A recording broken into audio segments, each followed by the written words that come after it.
Pagi, salam sejahtera. Marilah kita panjatkan puji dan syukur kehadirat Allah Subhanahu wa Ta'ala yang telah melimpahkan nikmat dan karunia-Nya kepada kita semua. Salawat serta salam, mari kita curahkan kepada Nabi besar Muhammad Sallallahu Alaihi Wasallam. Sehingga kita dapat menyelenggarakan webinar Amnion Series 3 yang bertajuk Persiapan Menyambut Buah Hati Prenatal Gentle Yoga dan Hypnobirthing bersama Mercy Yogyakarta. Hadirin yang berbahagia, perkenalkan saya Lena Nur Arbiani yang akan mendampingi berlangsungnya acara kita dari pagi hari ini hingga menjelang siang nanti. Sebelumnya, izinkan saya menyampaikan susunan acara yang akan kita ikuti bersama. Yang pertama adalah pembukaan, yang kedua adalah penyampaian materi dari Ibu Cynthia Ayuningrum STRKEB MKM CHT CHE.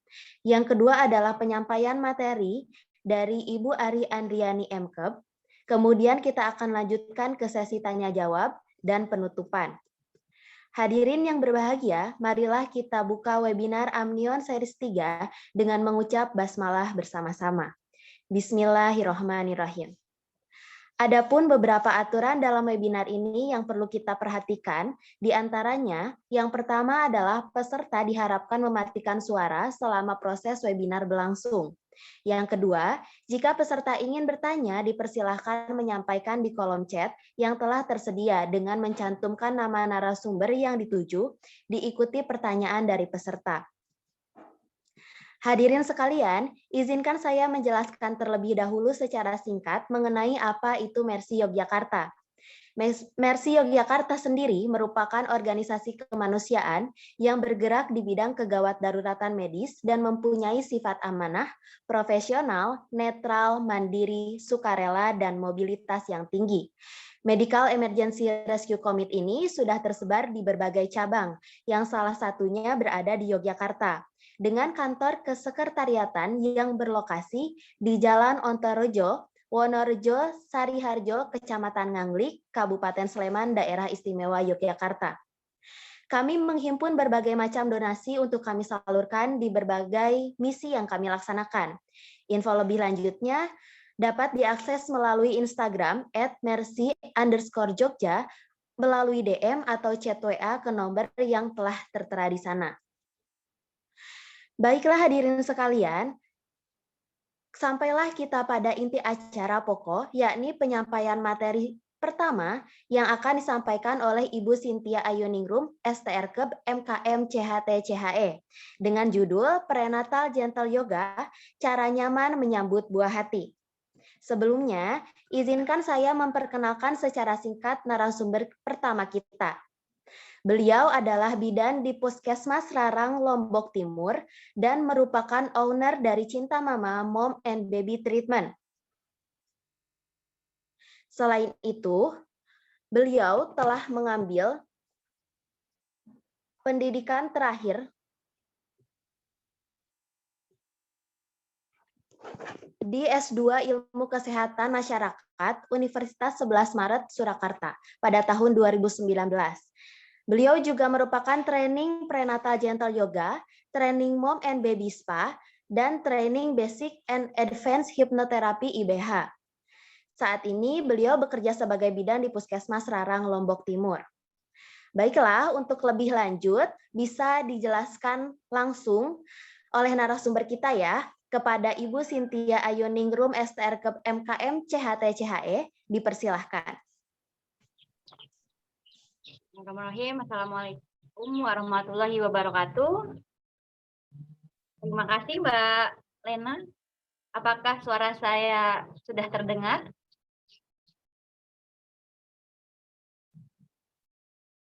Ya, Mbak Lena, apakah suara saya sudah terdengar?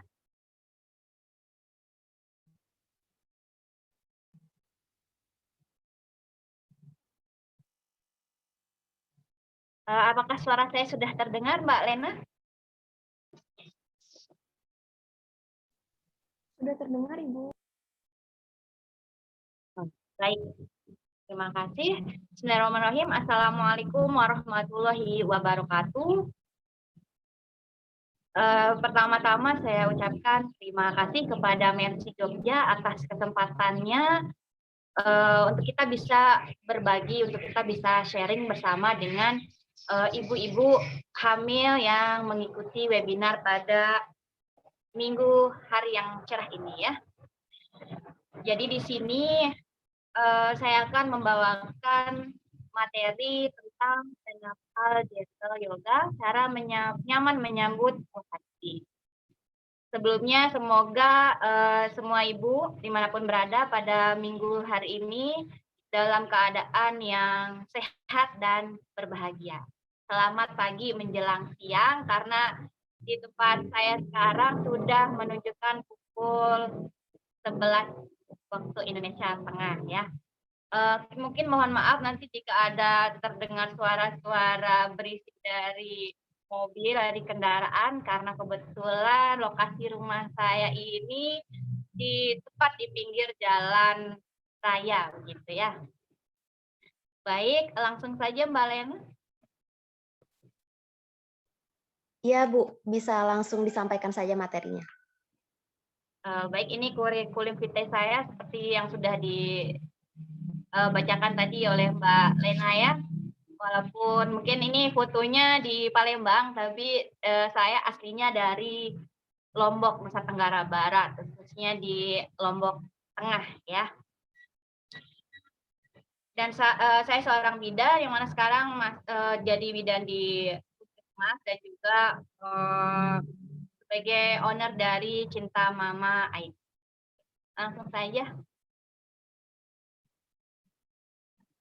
Belum mulai, kita tahu dulu apa sih itu yoga. Ya mungkin ibu-ibu semua sudah familiar dengan kata yoga ini sendiri ya. Baik, jadi dulunya yoga itu adalah sebuah bentuk seni ilmu pengetahuan yang menjelaskan kaitan antara fisik, mental, dan juga spiritual manusia untuk mencapai sebuah kesehatan yang menyeluruh. Namun sekarang yoga berubah dikenal sebagai salah satu bentuk seni olahraga, sama halnya seperti aerobik, seperti senam hamil, senam zumba, seperti itu. Ya. Next. Lalu mengapa sih ibu hamil itu sangat dianjurkan untuk belajar tentang prenatal yoga untuk mengikuti dan kelas prenatal yoga ini? Pastinya semua ibu hamil itu menginginkan pengalaman hamil dan juga melahirkan yang nyaman, aman, dan lancar, minim trauma, minim intervensi, seperti itu ya. Tentu saja dengan persiapan seperti mindfulness, persiapan nafas, relaksasi, meditasi, dan juga tidak kalah penting adalah olah tubuh ya, bergerak, olahraga seperti itu. Dan salah satunya adalah dengan melakukan prenatal yoga. Kalau kita ingat ya kembali ke zaman dulu, zaman mbah-mbah kita, zaman ibu kita gitu ya. Mungkin pada masa-masa beliau tersebut tidak melakukan yang namanya senam hamil, apalagi yoga ibu hamil yang baru ngetren beberapa tahun belakangan. Tapi kok kenapa bisa mbah-mbah kita, ibu kita itu proses persalinannya bisa lancar seperti itu, minim trauma. Mbah-mbah, khususnya yang para mbah ya, malah melahirkan sendiri di rumah tanpa bantuan tenaga kesehatan. Tidak sedikit ya, anaknya tidak 1, 2, tapi ada juga yang berkesebelasan. Nah, ini berarti pengalaman melahirkan beliau-beliau tersebut bukan hal yang menakutkan. Berbeda dengan zaman sekarang, ya banyak terjadi intervensi-intervensi, kemudian ya tentu saja dengan indikasi ya, dan juga banyak sekali ibu hamil yang bukan ibu hamil ya, wanita yang takut untuk hamil. Banyak sekali wanita yang takut untuk hamil, takut untuk melahirkan. Nah, ini banyak faktornya ya. Kenapa kalau dulu mbah-mbah kita bisa hamil dan melahirkan dengan lancar, kalau kita flashback lagi, zaman dulu itu subuh-subuh mbah-mbah, ibu-ibu sudah bangun untuk beraktivitas, untuk bekerja. Entah itu ke pasar, entah itu untuk ke sawah, bekerja, mengerjakan pekerjaan rumah tangga. Yang mana mungkin sekali perjalanan bisa sampai 1 kilo, berkilo-kilometer. Tapi zaman sekarang untuk ke warung saja, untuk ke minimarket dekat rumah ya, 100 meter aja dari rumah, perginya naik motor. Rasanya malas gitu mungkin ya, untuk berjalan kaki terasa capek, belum lagi di pekerjaan rumah tangga. Kalau zaman dulu ngepel masih lah ngepel jongkok, tapi seiring dengan perkembangannya alat perumah tanggaan, alat pel pun sekarang sudah semakin canggih.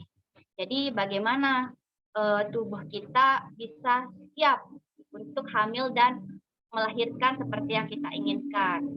Jika tubuh sendiri belum pernah kita persiapkan sebelumnya.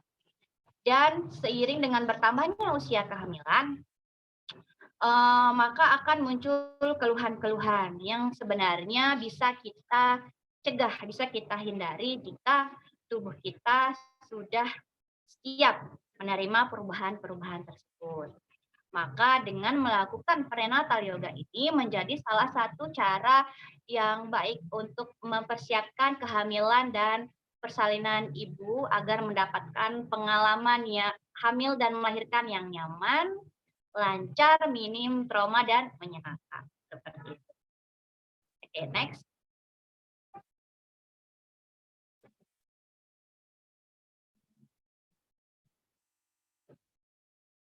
Ya. Ini dia manfaat prenatal gentle yoga. Untuk prenatal yoga ada banyak sekali manfaatnya. Mulai yang pertama, membuat tubuh tetap bugar. Karena dengan melakukan yoga, ini akan membentuk, memperbaiki postur tubuh kita. Dan gerakan-gerakan yoga bisa membantu untuk menyehatkan organ-organ dalam tubuh sehingga tubuh kita menjadi jauh lebih baik. Pastinya kalau ibu-ibu sebelum hamil atau saat ini ya sering berolahraga, mau itu yoga maupun mungkin dulu sering senam, sering jogging, pasti tubuhnya akan terasa jauh lebih segar dibanding mereka yang tidak pernah berolahraga sama sekali. Selanjutnya, manfaatnya untuk relaksasi, mengurangi stres, kecemasan, dan depresi. Jangan salah bahwa ibu hamil ini banyak loh yang mengalami stres, cemas, hingga bahkan depresi. Ya. Dan di yoga sendiri, selain nanti kita ada latihan pernafasan pun juga ada relaksasinya. Biasanya kita menggunakan relaksasi hypnobird di akhir sesi. Nanti kita akan bahas bagaimana gambaran kelas prenatal yoga itu sendiri. Sehingga bisa membuat ibu menjadi rileks, mengurangi stres dan kecemasannya. Ya. Kemudian perbaikan sikap tubuh, menyeimbangkan dan menstabilkan tubuh ibu hamil. Nanti dalam yoga akan diajarkan pose-pose untuk memperbaiki sikap tubuh ibu ya, mulai dari cara berdiri yang benar, cara duduk yang benar seperti itu. Sehingga tubuh kita, tubuh ibu menjadi stabil ya, sehingga bisa mengurangi keluhan-keluhan nanti. Selanjutnya memperbaiki pola nafas ibu dan meningkatkan oksigenasi dalam tubuh. Ya, jadi di yoga sendiri, di kelas prenatal yoga, selain kita tadi belajar tentang pernafasan, juga tidak cukup sebenarnya jika hanya tahu teknik nafas saja. Tidak disertai dengan perbaikan postur tubuh ya. Jadi ketika bahu kita rileks seperti itu, rongga dada kita terbuka, maka nanti rongga dada kita akan bekerja lebih maksimal sehingga oksigenasi dalam tubuh pun akan lebih optimal. Manfaat selanjutnya untuk mengurangi dan menghilangkan keluhan yang dirasakan selama hamil. Ya, jadi nanti Ibu akan diajarkan pose-pose yoga yang bisa mengurangi keluhan seperti keluhan sakit punggung, ya, sakit pinggang, sesak. Ini yang banyak sekali dialami oleh ibu hamil. Kemudian meningkatkan kualitas tidur. Nah, banyak sekali ibu hamil yang mengalami kesulitan untuk tidur, yang mengalami insomnia, ya, entah itu karena merasa cemas ataupun merasa tidak nyaman di tubuhnya. Yang mana ketika kita melakukan prenatal yoga, selain tadi mulai dari nafas, kegiatan relaksasi, dan juga gerakan yoga, hal tersebut akan membuat tidur menjadi lebih nyenyak, kualitas tidur menjadi lebih baik. Jangankan yoga ya, semua olahraga sepertinya ketika kita berolahraga, misalnya pagi atau sorenya, pasti malamnya tidurnya akan jauh lebih nyenyak. Menguatkan otot punggung. Ya. Gerakan-gerakan pose-pose yoga itu banyak berfokus pada menguatkan otot punggung, ya, sehingga nantinya keluhan-keluhan seperti sakit punggung itu pun akan berkurang, bahkan tidak ibu rasakan lagi. Melatih otot-otot dasar panggul. Nah, ini salah satu manfaat yang kita sangat butuhkan ya dari yoga untuk melatih otot-otot dasar panggul. Sehingga nanti otot-otot dasar panggulnya menjadi elastis, menjadi lunak ya, tidak kaku, sehingga untuk mempersiapkan proses persalinan. Proses persalinan ibu akan menjadi jauh lebih lancar nantinya ketika otot dasar panggul si ibu ini elastis dan kaku. Dan membantu mempersiapkan kelahiran. Mulai dari mempersiapkan nafasnya hingga melatih otot-otot dasar panggul, membantu kepala janin menjadi dalam posisi yang optimal ya, sehingga nanti akan membantu dalam proses persalinan ibu nantinya.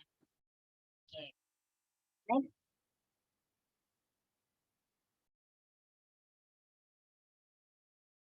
Nah, kontraindikasi prenatal gentle yoga. Jadi tidak semua ibu hamil ya bisa mengikuti kelas prenatal gentle yoga. Ada beberapa kondisi yang ibu hamil tidak bisa mengikuti kelas ini. Yang pertama ada karena riwayat keguguran, apalagi riwayat kegugurannya yang berulang. Kemudian preeklamsia atau hipertensi dalam kehamilan. Mengenai preeklamsia, jika dulu penyebab kematian ibu ya, ibu bersalin, nomor 1 itu adalah perdarahan. Namun sekarang bergeser, penyebab utamanya adalah preeklamsia atau hipertensi dalam kehamilan. Salah satu penyebab dari preeklamsia ini adalah stres yang dialami oleh ibu hamil. Kemudian plasenta previa totalis atau plasenta yang menutupi jalan lahir, karena nantinya bisa menyebabkan terjadinya perdarahan pada ibu hamil. Kemudian riwayat perdarahan selama proses kehamilan, entah itu riwayat perdarahan pada kehamilan muda seperti abortus, guguran ya, baik itu keguguran abortus iminen, keguguran yang masih bisa diselamatkan, yang masih bisa dipertahankan, dan juga riwayat perdarahan di kehamilan tua seperti yang disebabkan oleh tadi plasenta previa. Dan riwayat serviks inkompeten, mulut rahim lemah. Jadi serviks inkompeten ini ketika serviks ibu hamil itu membuka sebelum pada waktunya, yang mana nanti bisa menyebabkan terjadinya kelahiran prematur belum cukup bulan, kemudian bisa menyebabkan terjadinya keguguran. Oke, next.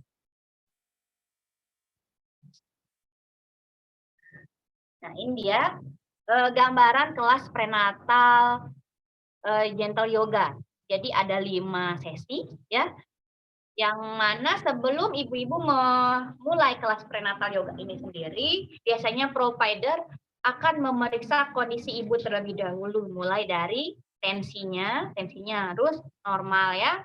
Kemudian akan memeriksa janinnya, mulai dari posisi, kemudian denyut jantung janinnya apakah baik, apakah sehat atau tidak, seperti itu. Barulah nanti bisa mengikuti kelas prenatal yoga ini sendiri. Yang pertama adalah tahap yang pertama itu centering, di mana pada centering ini ibu akan diajarkan untuk mulai fokus dulu sebelum masuk ke kelasnya, fokus, kemudian berkomunikasi dengan janinnya. Ya, ibu akan diajarkan untuk berkomunikasi dengan janin itu pada tahap centering. Jadi ibu akan terkoneksi nih dengan janinnya seperti itu. Lalu tahap selanjutnya adalah latihan pranayama atau pernapasan. Setelah centering, di kelas yoga ibu akan diajarkan beberapa teknik melatih untuk mempersiapkan pernapasannya. Tahap ketiga baru peregangan pemanasan sebelum mulai ke pose yoga inti, yaitu pose yang keempat, pose penguatan, mulai dari nanti pose berdiri, pose jongkok, duduk, hingga tidur. Dan yang terakhir sebagai penutup kelas yoga nantinya ada ibu akan dilakukan relaksasi. Salah satunya provider bisa menggunakan relaksasi hipnobirthing. Untuk materi saya pada hari ini kita akan membahas dua latihan ya, yaitu latihan pranayama, pernafasannya, dan juga untuk pose-pose yoganya. Lanjut, Salena.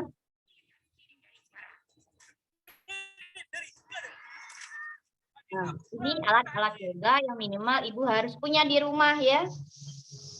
Karena nanti minggu depan akan ada workshop untuk kelas prenatal yoga secara nah, mulai tadi ya, centering hingga relaksasi.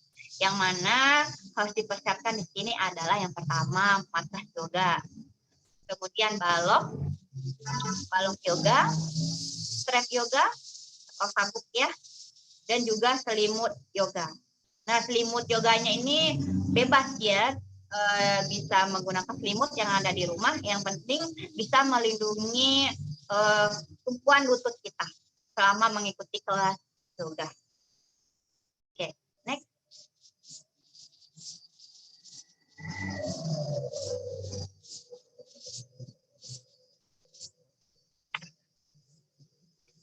Baik, kita masuk materi yang pranayama terlebih dahulu atau latihan pernafasan.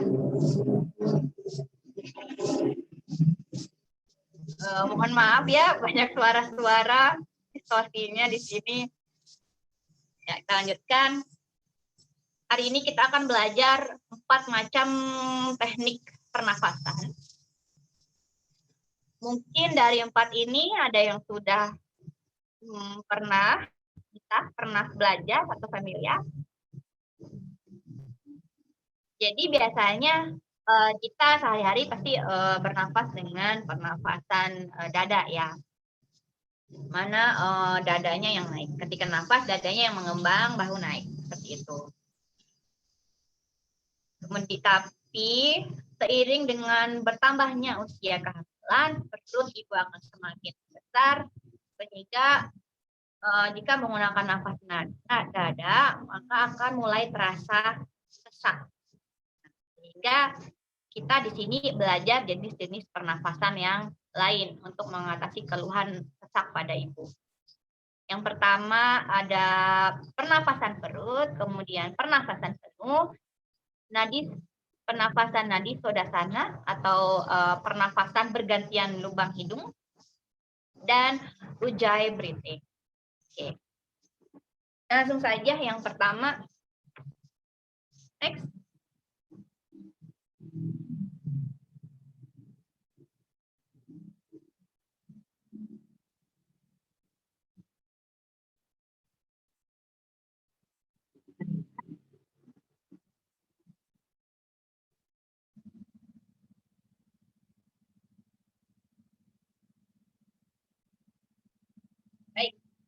Pernapasan yang pertama adalah pernapasan perut atau belly breathing.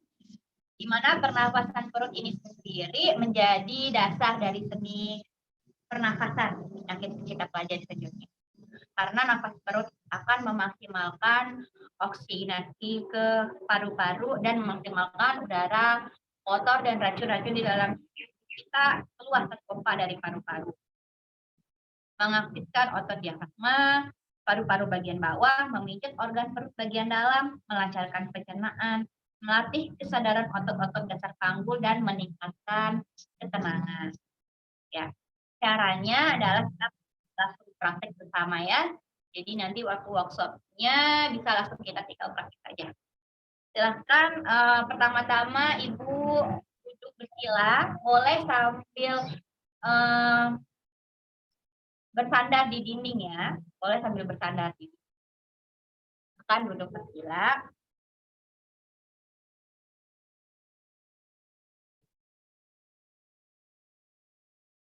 Oke. Untuk pemula kita belajar caranya duduk bersila ya, punggungnya tetap tegak. Kemudian satukan telapak tangan seperti ini, kedua jari tengah Ibu menempel seperti ini. Ya, kemudian letakkan di perut. Letakkan di perut seperti ini. Sudah? Baik, jika sudah, saat inhale atau menarik nafas, rasakan perut Ibu mengembang ya, seperti meniup balon. Kemudian saat exhale atau membuang nafas, rasakan perutnya mengempis ya. Jadi jangan terbalik, jangan ketika inhale perut mengempis, kemudian exhale perutnya mengembang. Yang benar adalah inhale perutnya mengembang seperti sedang meniup balon, kemudian saat exhale perutnya mengempis. Seperti ini bisa lihat saya. Maka nanti ketika perut Ibu mengembang, gunanya latihan dengan tangan seperti ini adalah untuk ketika perutnya mengembang, maka nanti jari tengahnya ini akan berpisah ya. Kalau belum berpisah berarti belum berhasil. Lagi kita coba, gerakan kedua tangan dengan jari tengah menempel seperti ini, letak perut, nafas biasa dulu. Maka sekarang inhale.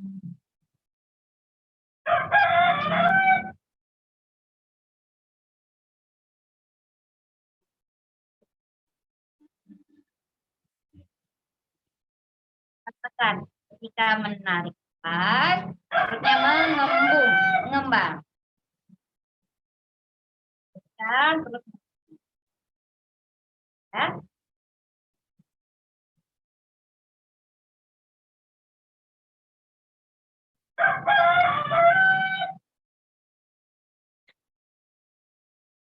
Rasakan ketika inhale perut Ibu mengembang, kedua jari tangan tadi menempel akan berpisah, mengempis ya. Untuk melatih nafas, usahakan ketika exhale itu nafas kita jauh lebih, hitungannya jauh lebih panjang. Oh iya. Oke, cepat-cepat saja kalau begitu. Nanti akan kita pelajari lagi di workshop ya, untuk pernafasan perutnya. Kuncinya adalah nafas perut itu seperti meniup balon. Next, Pak. Kemudian pernapasan penuh. Nah, fungsinya untuk mengoptimalkan kapasitas paru-paru untuk menarik oksigen, meningkatkan jumlah oksigen yang diserap oleh tubuh, mengantarkan lebih banyak oksigen ke janin, meredakan ketegangan secara menyeluruh, serta melatih otot jantung dan paru-paru. Pernapasan perut penuh ini adalah kombinasi dari pernapasan dada dan juga perut. Yang mana ketika menarik nafas, Perut yang mengembang terlebih dahulu, nafas perut dulu, kemudian diikuti dengan nafas dada, dada mengembang, bahunya juga ikut naik, kemudian saat membuang nafas, bahunya turun, dada turun, dan perutnya mengembang. Oke, next. Pernafasan nadi sodasana atau pernafasan bergantian lubang, yang mana nafas ini sangat bermanfaat sekali untuk meditasi, ya, untuk relaksasi apabila ibu-ibu merasa cemas, stres, mungkin banyak pikiran. Nah, ini bagus sekali untuk melakukan pernafasan nadi sodasana. Manfaatnya bisa dibaca ya seperti di layar. Kemudian cara melakukannya, tangannya seperti ini. Ya, tangannya seperti ini guna untuk menutup lubang hidung kiri dan kanan. Caranya yang pertama, kita nafas melalui lubang hidung yang kiri, ya, dan lubang hidung kanannya ditutup. Oke, nah, tarik nafas melalui lubang hidung kiri. Kemudian ketika di ujung akhir nafas, tutup lubang hidung. Buang nafas melalui lubang hidung yang kanan. Buang nafas, tarik nafas lagi melalui lubang hidung yang kanan. Kemudian di ujung nafas, tutup lubang hidung kanan, buang nafas melalui lubang hidung kiri. Tarik nafas lagi melalui lubang hidung kiri. Kemudian buang melalui lubang hidung. Ya. Oke. Nanti bisa ditanyakan jika kurang jelas, kita tanya jawab karena ini waktunya sudah diingatkan oleh moderator. Lanjut, Mbak. Pernafasan yang terakhir, pernafasan ujjayi. Jadi pernafasan ujjayi ini bagus sekali nanti jika ibu melakukannya pada saat proses persalinan berlangsung. Nafas ujjayi ini kita kenal dengan nafas yang berbunyi, menimbulkan bunyi. Jadi ketika ibu menarik nafas maupun menghembuskan nafas, ini akan terdengar suara. Tekniknya ketika nanti menghembuskan nafas akan terdengar suara sedikit, ya. Tapi kondisinya adalah mulut kita tertutup. Tekniknya, tempelkan lidah di langit-langit mulut. Inhale, tarik nafas. Kemudian exhale, kencangkan otot tenggorokan. Buang nafas, tutup, dan seperti ada suara hah gitu, ya. Akan terdengar seperti orang yang mengorok. Ketika ibu tarik nafas dan hembuskan nafas akan terdengar suara. Ini bagus sekali ibu praktekkan, ibu gunakan pada saat persalinan. Oke, next. Nah, ya, ibu hamil tidak boleh diperbolehkan menahan nafas atau membakar. Nah, sama artinya dengan menghentikan aliran oksigen bagi janin. Next. Nah, selanjutnya di mana beberapa yang akan saya ajarkan di kelas ini adalah asanas yang insya Allah aman dan sangat mudah sekali ibu lakukan di rumah sehari-hari, ya. Bisa sambil nonton TV, nonton drama Korea, nonton YouTube, seperti itu bisa ibu lakukan. Dengan prinsipnya adalah ketika melakukan pose yoga ini, setiap gerakan asana dilakukan sambil bernafas. Bernafas seiring dengan gerakan dan berikan kesadaran penuh baik pada gerakan maupun nafasnya dan tidak boleh menahan nafas. Dan juga poin pentingnya, utamakan keselamatan bagi diri ibu dan juga janin yang sedang dikandung. Jadi kalau ketika melakukan sebuah pose ibu merasa sudah lelah, tidak kuat, silahkan stop, silahkan berhenti istirahat. Jangan memaksakan diri. Karena di kelas yoga kita tidak berlomba-lomba siapa yang paling kuat, ya, siapa yang paling bertahan. Pokoknya jika lelah silahkan istirahat. Oke, next, Mbak. Yang pertama adalah Tadasana.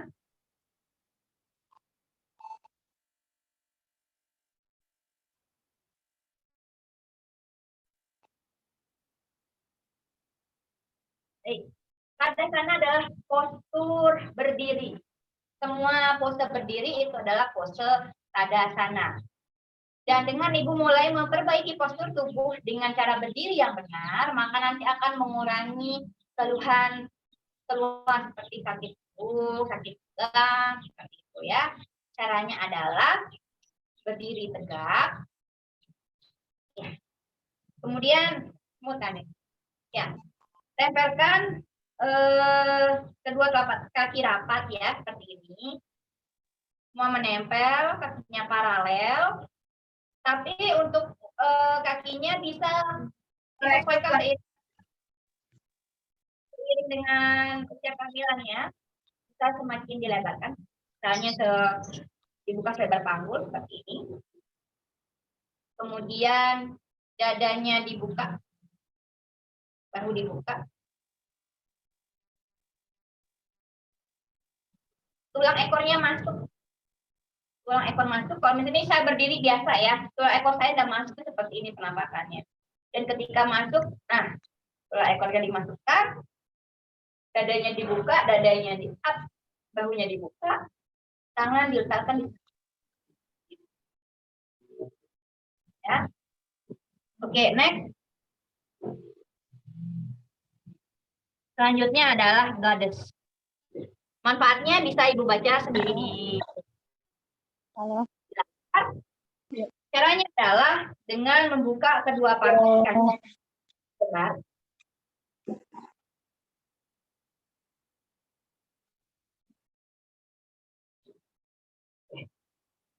Buka kaki lebar. Kemudian telapak kaki 5 menit lagi. Telapak kaki dibuka. Ya. Kemudian luruskan punggung. Tangan di pinggang, luruskan punggung, kemudian tarik nafas dan hembuskan nafas tekuk kaki. Nah, lutut dengan ankle-nya harus sejajar. Ya, rasakan tarikan di selangkangannya. Ini berapa lama semampu Ibu. Ya, biasanya kita 3 sampai 5 kali siklus nafas. Oke, next. Next, selanjutnya adalah Malasana, posisi berjongkok. Manfaat dan kontraindikasinya bisa Ibu lihat di layar ya. Caranya adalah dengan berjongkok, dibuka, telapak kakinya dibuka, ke arah luar, kemudian tangan sikunya ditempelkan di paha seperti ini, tangannya di dada. Punggung tetap tegak, ya. Oke, next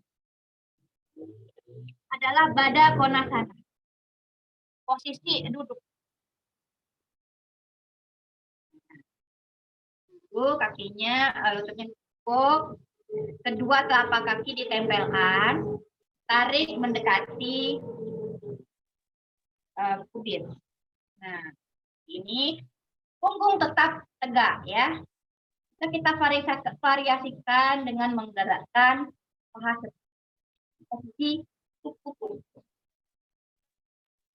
Oke, next. Upavista Konasana.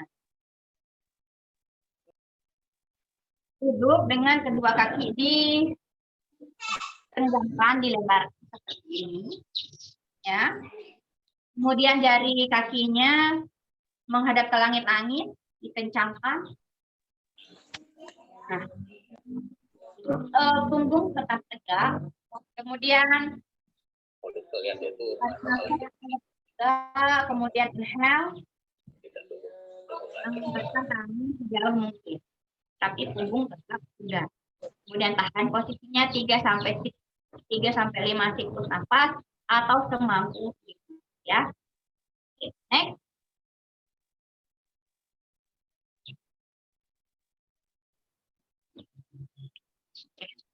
Putaran Sufi. Duduk Baddha Konasana seperti tadi, kemudian tangan di paha di lutut seperti ini dan putar. Satu dan ganti arah. Untuk gerakan-gerakan yang ada gerakan memutar seperti ini, lakukan 2 arah ya. Next. Bilikasana atau keto pose. Nah, caranya adalah posisi, kan ibu posisi table pose atau posisi meja dengan tangannya dibuka seperti ini, seperti kaki kodok ya. Sejajar dengan bahu, kemudian kaki dibuka sejajar dengan panggul. Ketika inhale, tulang ekornya keluar, dadanya naik, pandangan ke depan. Ya, agak cekung ya punggungnya. Kemudian exhale, tulang ekornya masuk, punggungnya melengkung, naik, pandang dagu di dada, dan pandangan menghadap ke depan. Inhale, exhale, seperti itu. Oke, next. Pelvic rocking. Kaki buka lebar, tangan di perut, dan kita bergoyang, pinggulnya yang ikut diputar ya. Ini sangat enak sekali nanti, apalagi ketika pada saat proses persalinan. Bisa dibantu dengan partnernya. Oke. Nah, ini dia, gimbal. Gimbal. Oh, ya.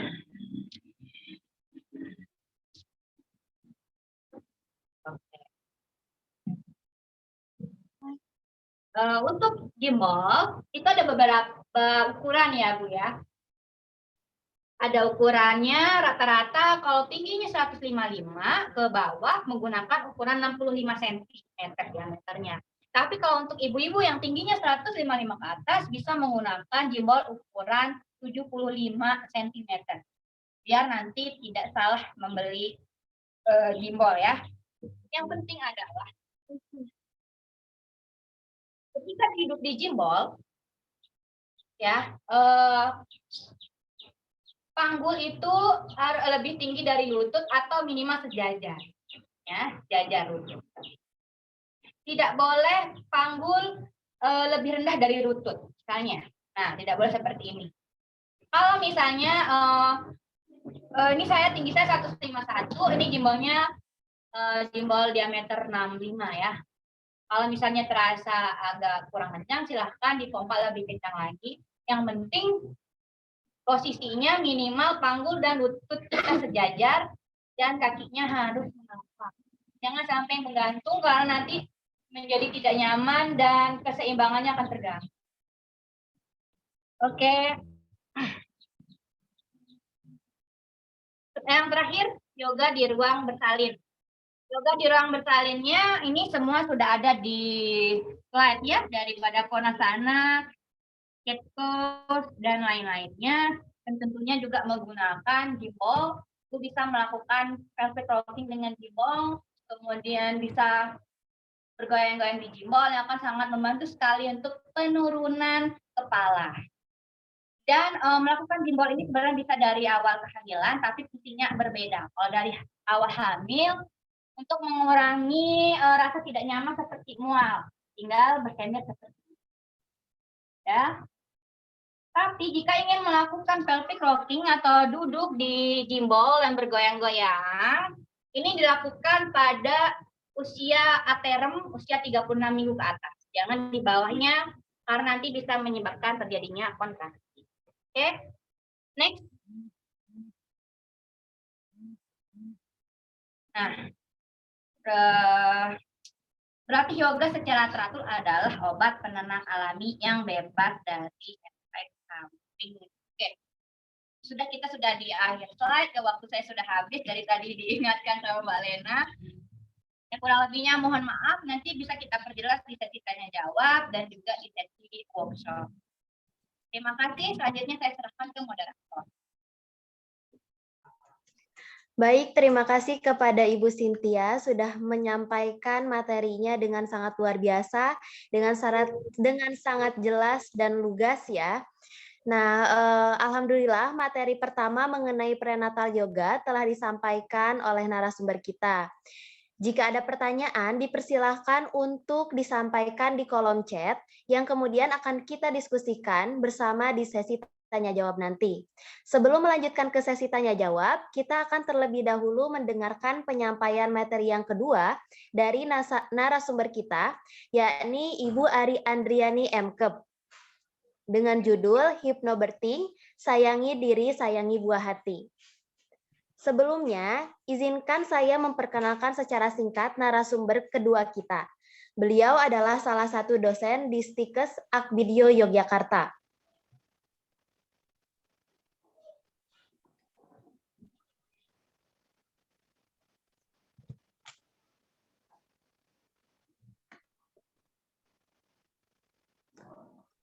Pendidikan terakhir beliau mengambil S2 Kebidanan di Universitas Pajajaran pada tahun 2011 sampai dengan 2014.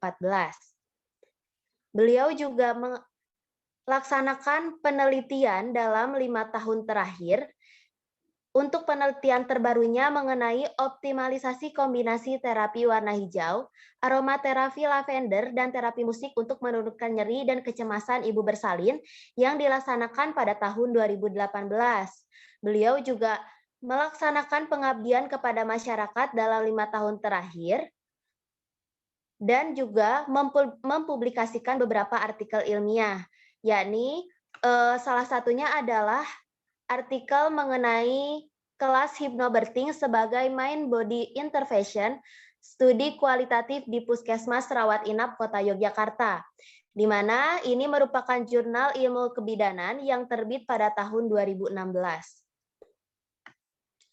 Beliau juga telah mengikuti berbagai pelatihan yang salah satunya adalah pelatihan Advanced Hypnobirthing yang diselenggarakan oleh Hypnobirthing Indonesia pada tahun 2009. Beliau juga mengikuti pelatihan Prenatal Yoga Teaching Course yang dilaksanakan oleh Yoga Live pada tahun 2016. Selain itu, beliau juga menerbitkan beberapa karyanya melalui buku yang salah satunya berjudul Positive Parenting, Membangun Karakter Positif Anak, terbit pada tahun 2019 oleh Pustaka Baru Press. Baik, untuk lebih lengkapnya dan lebih jelasnya bisa disampaikan secara langsung oleh narasumber kita. Kepada Ibu Ari Andriani MKep, dipersilahkan.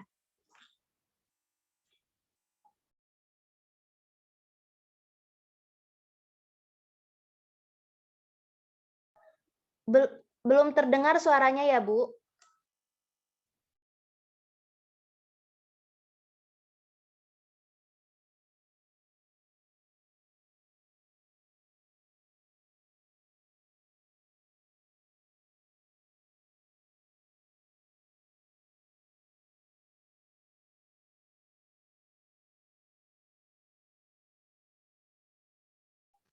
Cek sound. Sudah terdengar, Bu? Oke. Ya.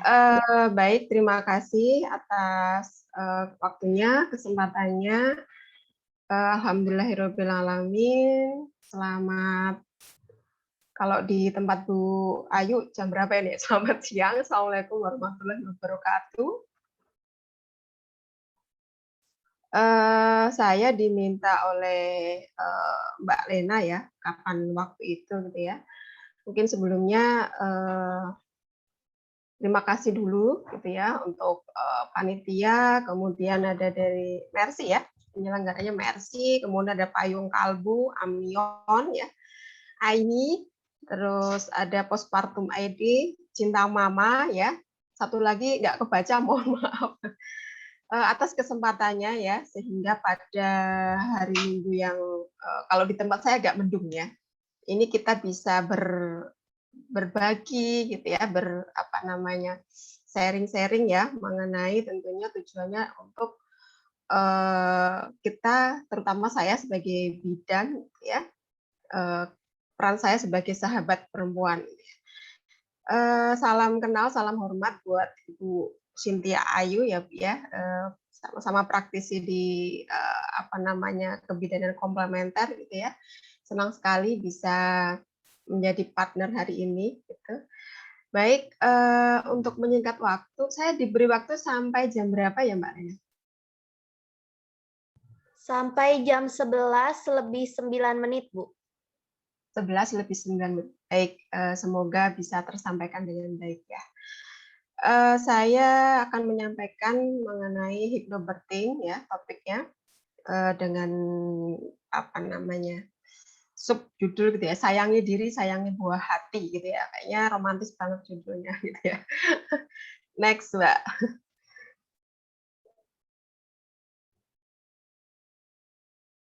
Baik, kemarin Tor yang diminta langsung dibuka saja semuanya ya. Di antaranya adalah mengenai cemas serta dampaknya ya, kemudian hypnobirthing dalam kehamilan, lalu semuanya saja Mbak dibuka. Kemudian ada langkah-langkah hypnobirthing, manfaat serta peran dari pendamping. Sebelum ke topik yang selanjutnya atau bahasan yang selanjutnya, saya tidak akan mungkin sampai dengan memperagakan seperti yang disampaikan oleh Bu Cynthia ya, karena kalau saya melayani kelas gitu ya ataupun privat itu biasanya sampai dengan 3 kali pertemuan gitu ya. Saya rasa ini hanya mengenal saja secara umum gitu ya. Terus nanti bisa menjadi gambaran bagi audiens semua. Next, Mbak.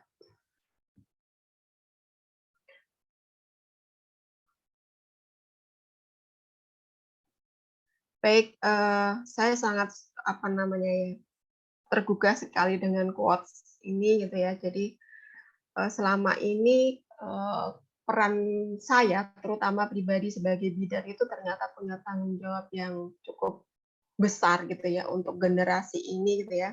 Jadi ada quote yang saya ambil dari Spiritual Midwifery. Jadi untuk kita bisa memperbaiki suatu generasi itu kita harus mulai dari kandungan. Jadi dengan cara meningkatkan kesehatan bayi secara fisik, mental ataupun secara spiritualnya. Ya, jadi kalau kita lihat damai tidaknya kehidupan ini, sehat tidaknya kehidupan kita ini gitu ya, itu ternyata bisa kita perbaiki, kita bisa putus siklusnya gitu ya dari seorang ibu hamil gitu ya.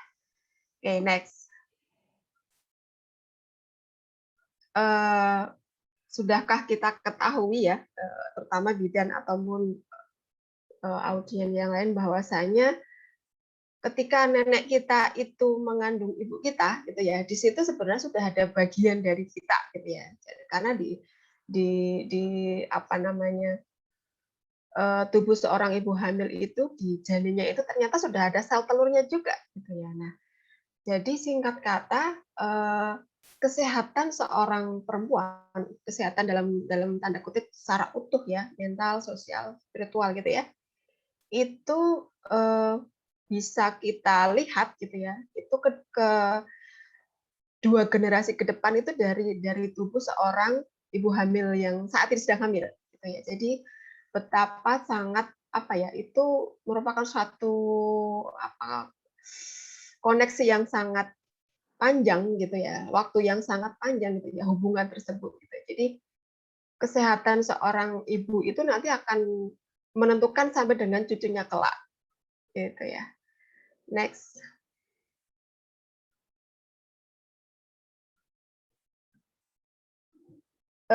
Jadi langsung ke ini ya, kenapa perempuan itu ternyata lebih mudah cemas gitu ya? Kalau kita lihat kita mengenal tubuh kita gitu ya, secara apa namanya anatomi kita mengenal secara cara berpikir saja gitu ya. Perempuan itu dominan menggunakan otak mamalnya gitu ya, yang di situ lebih dominan kepada sistem limbiknya atau pada pusat rasanya.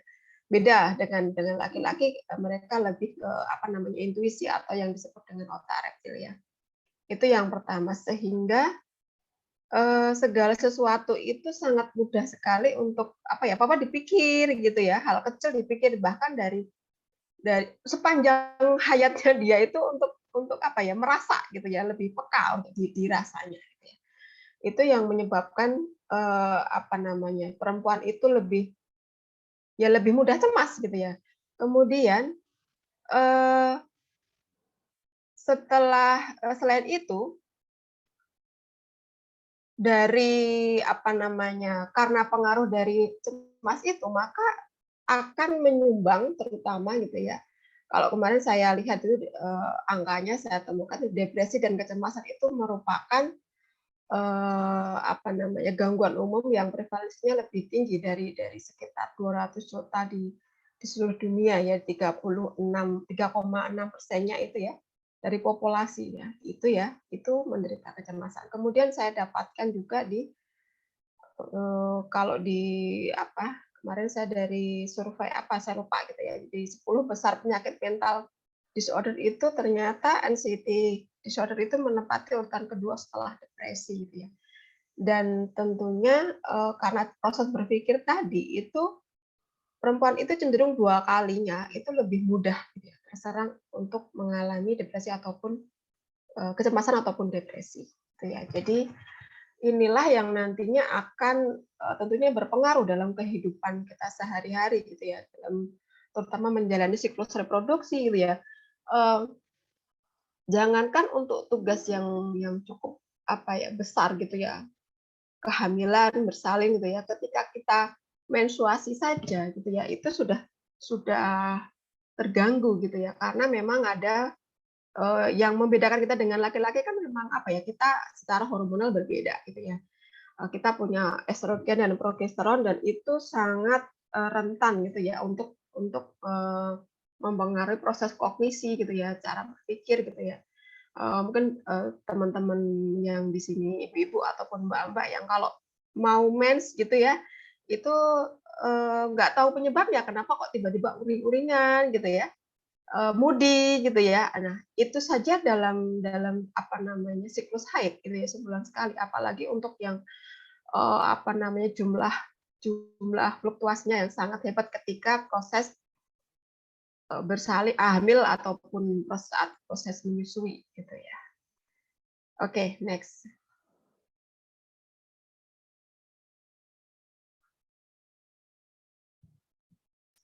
Nah, idealnya sebenarnya kan persalinan itu suatu hal yang alamiah ya. Ini, mungkin kita sepakati dulu bahwasanya proses persalinan itu adalah suatu suatu apa namanya, hal yang alamiah gitu ya, fisiologis gitu ya. Sekitar lebih dari 80% gitu ya, ya antara 80 sampai 90% itu kan sebenarnya kan suatu keadaan yang sangat normal gitu ya. Fungsi tertinggi dari fisik seorang perempuan itu kan ya melahirkan itu gitu ya. Layaknya fungsi-fungsi yang lain seperti proses, apa namanya, BAB, proses perkembangan seperti itu gitu ya. Tapi, melahirkan adalah fungsi tertinggi dari fungsi fisik dari seorang perempuan.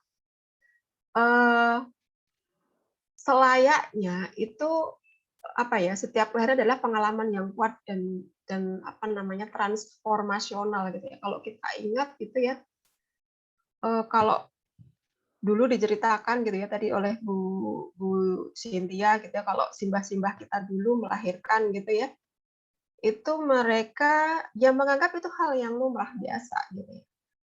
Itu kenapa? Apa bedanya? Jadi ada paradigma yang berubah ketika ketika persalinan dulu gitu ya, bergeser gitu ya. Dengan sekarang. Dan, simbah-simbah kita tuh selalu ingat gitu ya, misalkan anaknya berkesebelasan tadi ya, itu ingat dia lahirnya Senin Pon, Selasa Wage, itu karena, persalinan itu suatu proses spiritual yang akan diingat oleh perempuan itu gitu ya. Kemudian pengalaman positif saat melahirkan dan kelahiran itu penting ya, karena tadi, tidak terputus siklusnya gitu ya, menentukan 2 generasi ke depan gitu ya.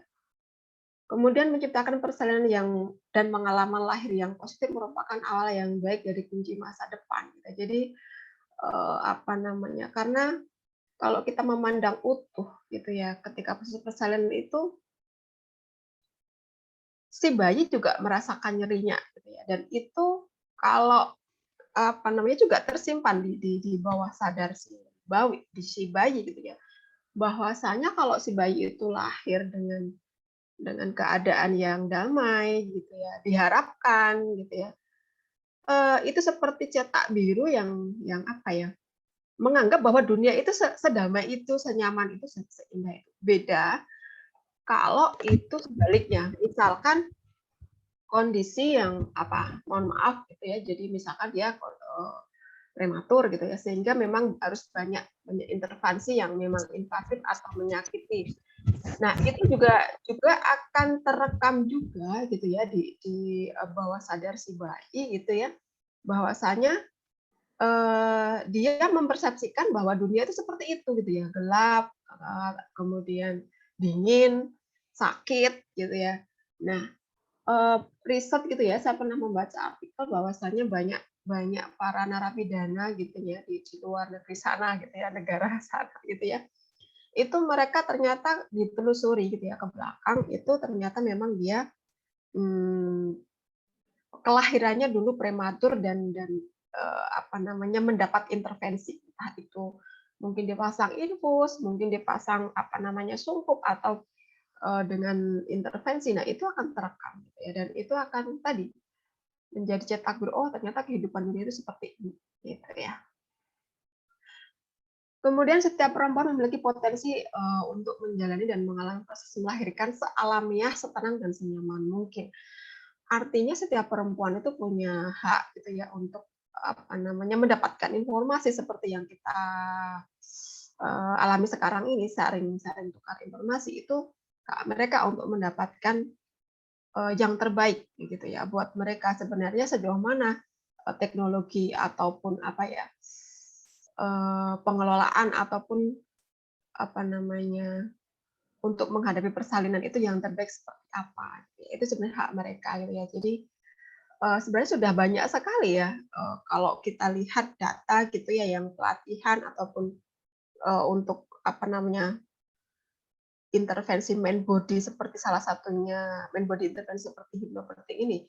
Cuman gitu ya, aplikasinya itu kita bisa lihat faktanya gitu ya. Jadi ketertarikannya gitu atau mungkin karena memang memang ya ada sih yang sangat antusias gitu, ada gitu ya. Terus masalahnya juga di penyedia gitu ya, provider gitu ya.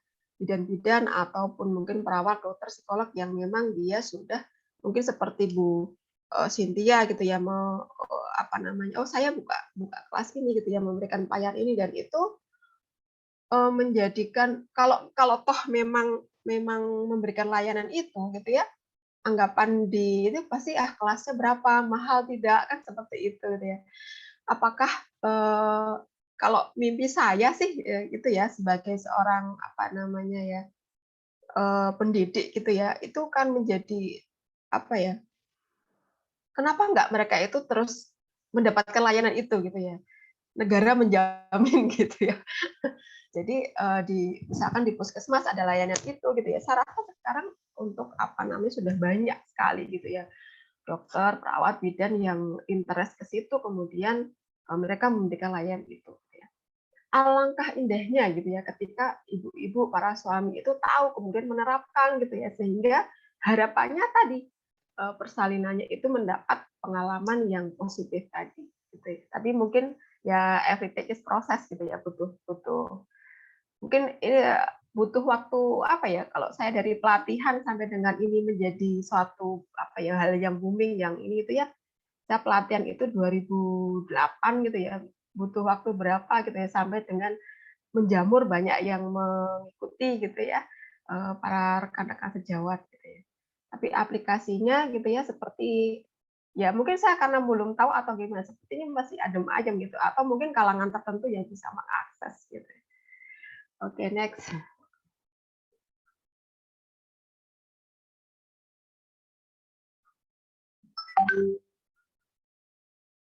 Nah, jadi ini apa ya, jadi suatu harapan gitu ya, bahwasanya melahirkan seharusnya menjadi suatu kenangan yang apa namanya, indah gitu ya, tidak terlupakan gitu ya. Dan itu tadi gitu ya, seperti ungkapan sebelumnya, if you want change the world, begin from a pregnant woman itu, jadi untuk mengubah dunia gitu ya. Jadi ibu hamil itu ya harus bahagia gitu ya, harus tercukupi gitu ya. Next Mbak. Kita mulai masuk ke ini ya, hipnobirthing-nya ya. Jadi sebenarnya hipnobirthing itu adalah bagian dari hipnoterapi gitu ya. Jadi hanya aplikasinya saja yang penerapannya saja yang dilakukan pada ibu hamil ataupun mempersiapkan kehamilan. Nah, itu tergantung konteksnya. Artinya bisa ilmu dasarnya adalah sebenarnya hipnoterapi sendiri. Jadi langkah-langkah untuk bagaimana mengakses ataupun memberdayakan dari pikiran bawah sadar sebenarnya itu. Nah, kalau misalkan pada apa namanya, untuk para dokter gigi itu ada yang namanya hipnodontis gitu ya. Jadi ketika dicabut giginya gitu ya, jadi nggak terasa sakit gitu ya. Atau hypnoparenting atau hypnobreastfeeding gitu ya. Artinya aplikasinya saja yang penempatannya berbeda gitu ya. Jadi hypnobirthing itu berasal dari bahasa Yunani ya. Dari kata hipnos gitu ya, artinya tidur atau pikiran tenang. Kemudian birthing itu adalah proses dari kehamilan sampai dengan melahirkan gitu ya. Jadi merupakan suatu upaya alami gitu ya untuk menanamkan niat gitu ya, niat ke pikiran bawah sadar kita tentunya gitu ya. Karena selama ini gitu ya, kalau persepsi awam ataupun bahkan sebagai tenaga kesehatan sendiri pun gitu ya, saya pernah sebagai ibu hamil juga, kemudian pernah mencoba untuk bertanya juga gitu ya, seolah-olah menempatkan saya sebagai pasien gitu ya. Itu selama ini kan di informasi yang ditahu gitu. Jadi misalkan ibu hamil gitu ya, tanya gitu mengenai persalinan gitu ya, Bu, tanda-tanda persalinan itu apa ya Bu bidan gitu ya. Bidanya jawabnya seperti apa? Pasti kan kalau dari pengalaman saya itu kata nyeri gitu ya. Kata nyeri itu terucap gitu ya. Atau sakit gitu ya, itu akan terucap. Nah, itu akan terekam masuk sebagai data gitu ya. Kemudian dari tetangga, dari film, dari sinetron ataupun dari cerita-cerita itu pasti ketika disimpulkan bahwa persalinan itu sakit. Gitu ya. Nah, itulah yang menjadi pesan gitu ya, yang tersimpan di bawah sadar itu adalah persalinan itu nyeri. Nah, hipnobirthing adalah upaya alami menanamkan niat ke pikiran bawah sadar untuk menghadapi persalinan dengan tenang dan sadar gitu ya. Sebenarnya bukan terus berarti nanti ketika persalinan itu terus tinggal tidur, merem, terus bayinya keluar gitu ya dengan mudahnya, enggak juga ya. Si ibu masih tetap sadar gitu, tetap terjaga, tetap melek, tetap ngeliat dan sama gitu ya. Cuman persepsinya seolah-olah alam itu sudah berkonspirasi untuk memudahkan seperti itu. Nah, sebenarnya hipnobirthing sendiri kalau dari budaya itu ya sebenarnya sudah diterapkan jadi di para leluhur kita. Kalau di Jawa contohnya seorang Jogja gitu ya. Jadi mungkin pernah melihat atau mungkin budaya lain ya. Jadi pakai peniti gitu ya, dikasih ada bawang, ada diubenge gitu. Apa namanya itu semacam akar rimpang gitu ya. Niatnya sih bukan sirik, bukan ini ya, tapi Simbah tadi berpesan bahwasanya menanamkan niat dengan itu nanti ditaruh di baju di dalam gitu ya. Niat ingsun nanti selamat janduk turas mutu waras. Nah, sebenarnya itu adalah bentuk dari menanamkan niat. Gitu. Tidak ada niat sama sekali nenek tadi gitu ya, nenek kita itu adalah sesuatu bahwa kita tidak meyakini adanya Tuhan, enggak seperti itu. Ini ada yang ke sini, Pak. Oh, motor tinggal di sini. Motor tinggal di sini. Ada yang jemput. Ada yang jemput. Oh, Juni ya. Juni ya. Oke. Baik, kita lanjutkan. Next, Mbak.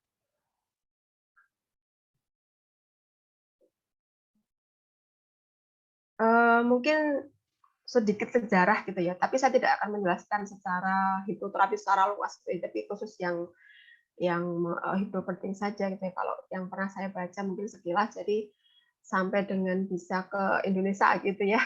Jadi sejarahnya kalau saya baca dari bukunya yang Hypnobirthing dari Mary Mongan itu, Mary Mongan itu membaca bukunya dari Dr. Grandy Dinger gitu ya kan, tentang Edward without fear gitu ya. Jadi membaca buku itu kemudian menangkap satu pesan bahwasanya ini adalah hipnoterapi gitu. Kemudian si Ibu Mary Mongan, Mbah ya mungkin udah sepuh sekarang ya, itu beliau belajar secara umum dulu gitu, umum hipnoterapi secara umum gitu. Kemudian waktu itu kan beliau di UK ya, berharap sudah kontrak tuh, istilahnya membuat semacam birth plan gitu ya, bahwasanya ketika nanti saya melahirkan nanti saya jangan diberikan intervensi. Kalau waktu itu kan menggunakan ether ya, jadi ketika proses persalinan dikasih ether kemudian dipakai tisu gitu ya, tisu atau apa, kemudian dia akan tidur gitu ya, dipingsankan sehingga tidak bisa menyimak atau menikmati proses persalinannya gitu ya. Tahu-tahu bayi sudah lahir gitu ya.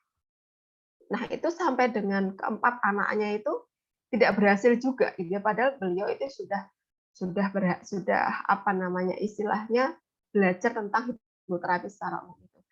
Kemudian berhasilnya ketika beliau terapkan sendiri ke cucunya gitu, jadi ke cucunya, ke anaknya yang pertama gitu ya.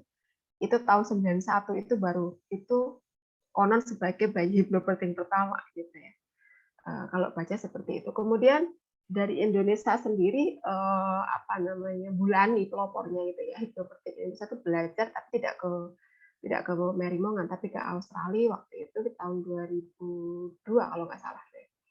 Nah, kemudian masing-masing beliau ini pakar-pakar ini sudah menerbitkan buku yang bisa kita nikmati ya gitu ya. Kalau sekarang kalau mau layanan itu saya rasa sudah sangat terbuka gitu ya. Sudah bisa diakses banyak gitu ya. Terutama mungkin sebagai praktisi gitu ya, Hypnobirthing Indonesia sudah bahkan di kondisi pandemi sekarang pun sudah sudah menyesuaikan ya yang tetap berjalan untuk pelatihannya gitu ya. Kalau bidan-bidan yang sudah ini salah satunya ya tadi Bu Cynthia sudah menerapkan gitu ya di Lombok sana. Kalau di 10 menit lagi ya. Baik. Saya agak ngebut gitu ya. Nah, itu tinggal kita menempatkan di mana gitu ya. Apakah peran kita di mana gitu ya. Kalau kita bidan silakan untuk kalau mau tertarik atau passionnya di sini ya silahkan untuk melakukan pelatihannya gitu ya. Banyak bisa diakses gitu ya. Next.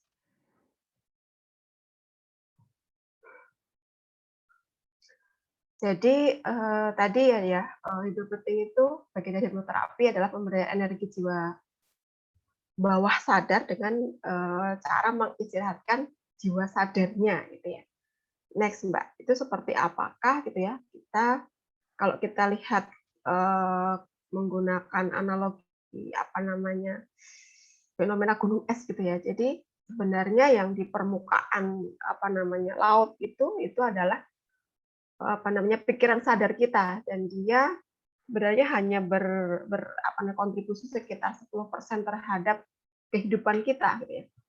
Tapi beda dengan yang dia di bawah permukaan laut gitu ya, itu sangat luar biasa sekali, potensinya sekitar 90% dari kehidupan kita gitu ya.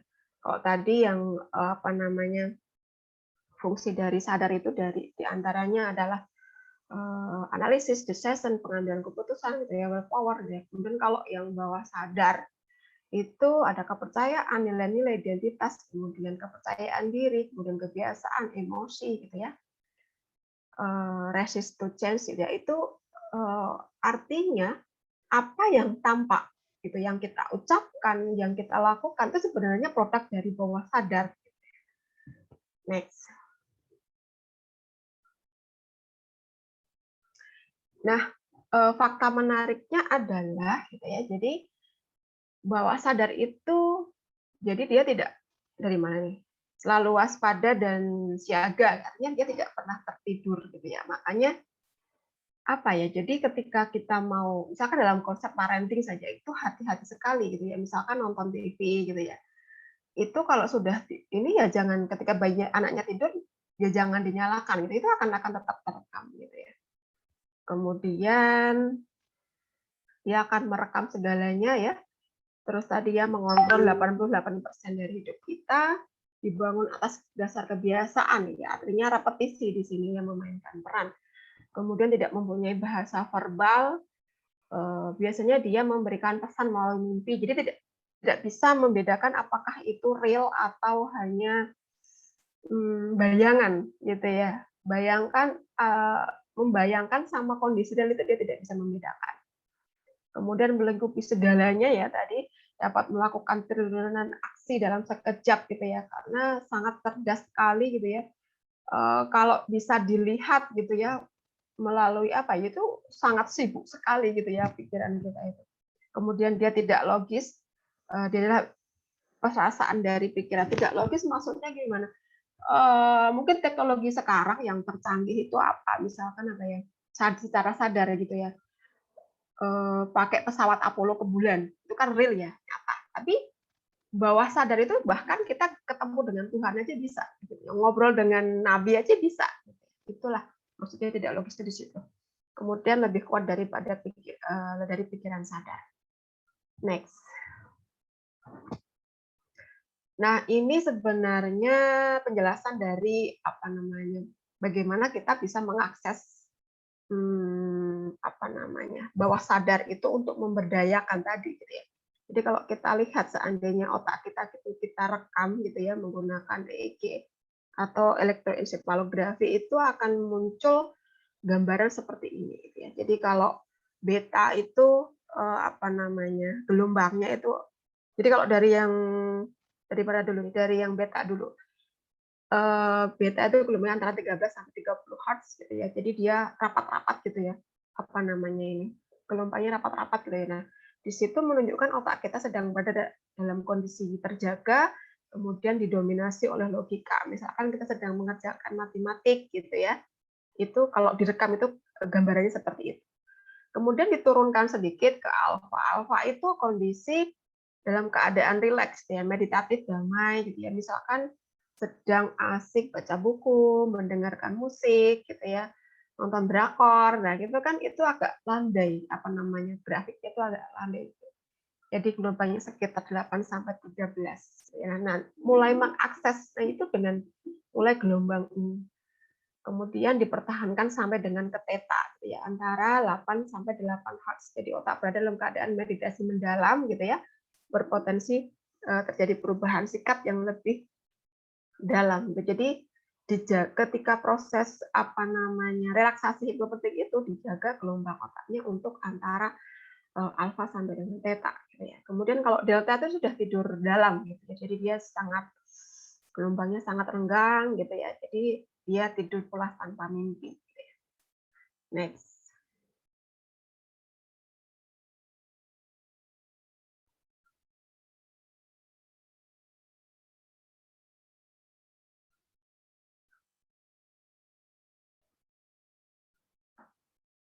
Jadi cara masuk ke dalam pikiran bawah sadar ya. Jadi saya ulangi untuk mengaksesnya ketika sudah kondisi alfa gitu ya. Kemudian dilakukan repetisi, artinya pengulangan gitu ya, tidak hanya sekali dilakukan gitu ya. Kemudian ide yang disampaikan oleh figur akan lebih itu bila disampaikan oleh misalkan bidan, dokternya itu akan lebih tadi ya, figur gitu ya, akan lebih mengenal gitu ya. Kemudian dalam kondisi masih alfa. Kemudian kondisi emosi yang intens, makanya perlu bersifat latihan ataupun perlu profesional untuk mendampingi. Next.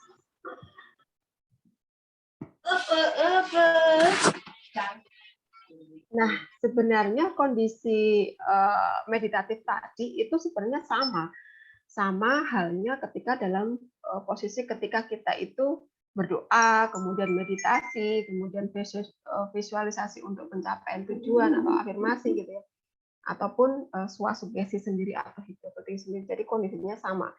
Kalau kita ingat-ingat, misalkan saya Muslim ketika sholat dalam keadaan rileks, itu artinya kita sudah khusyuk gitu ya, sudah memang menyatu dah. Nah, itulah kondisi alfa di situ gitu ya. Makanya masuk doa-doa itu dengan diulang, zikir, repeat gitu ya.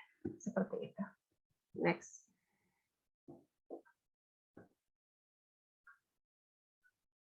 Nah, ini mungkin ini saja sih. Jadi langkah-langkahnya seperti apa gitu ya. Jadi ataupun mekanismenya. Jadi next saja Mbak. Semua biar muncul dulu. Jadi persiapannya adalah yang pertama siapkan ruangan dengan suasana yang tenang dulu. Jadi perlu dipersiapkan dengan pasangan ya tentunya. Nanti misalkan kita mau sehari 2 kali gitu ya misalkan. Misalkan kita sudah melakukan privat sehari 2 kali gitu ya.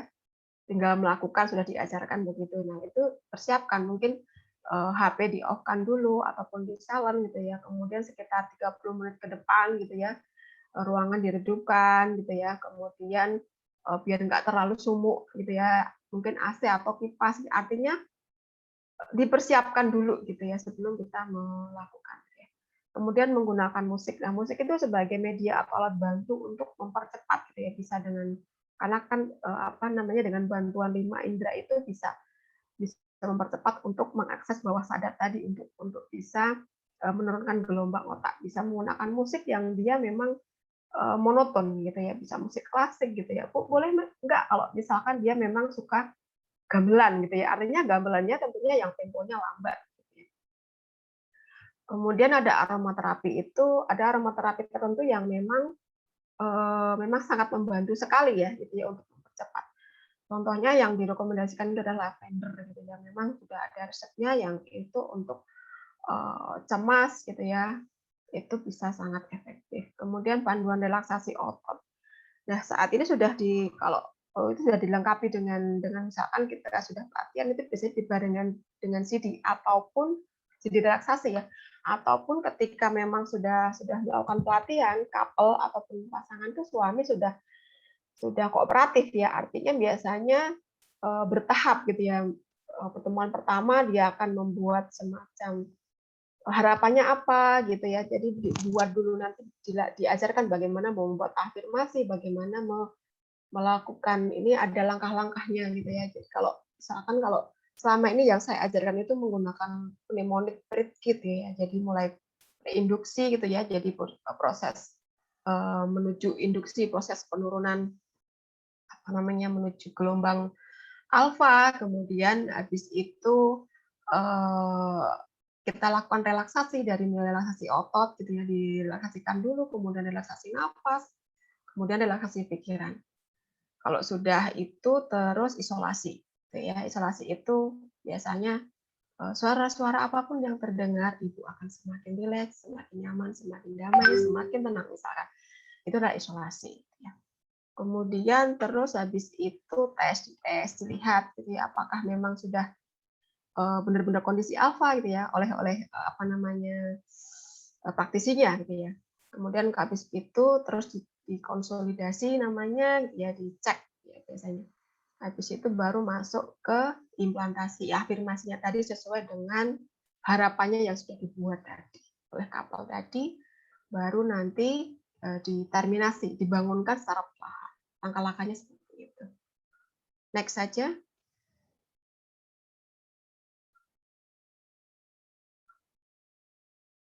Nah, misalkan ini ya, misalkan deh, bayiku tumbuh sehat jasmani dan rohani di kehamilan 9 bulan, menghadapi persalinan dengan alami, nyaman, dan lancar. Jadi, kalau dilihat di situ singkat gitu ya, afirmasi itu penegasan. Penegasan itu yang dia akan lebih efektif gitu kalau dilakukan pengulangan atau repetisi gitu ya.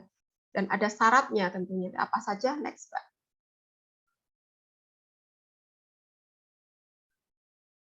Jadi dia harus pasten. Jadi seolah-olah sudah terjadi kan tadi ya. Bayiku 9 bulan bla bla bla lahir dengan nyaman seperti harapannya yang sudah dibuat. Nyaman, lancar, mudah dan sebagainya. Itu seolah-olah sudah terjadi. Jadi pasten. Kemudian libatkan emosi itu dihayati.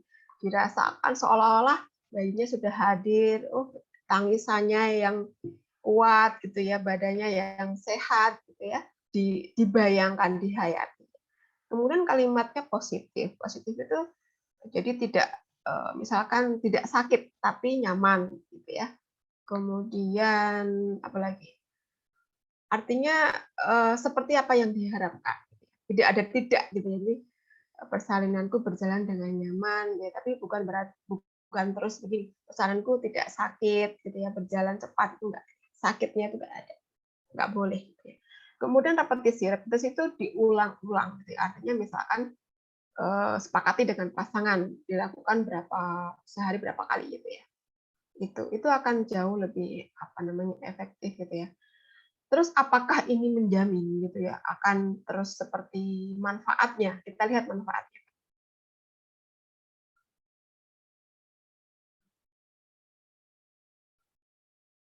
Manfaatnya kok nggak ada ya? Apa kelewat ya?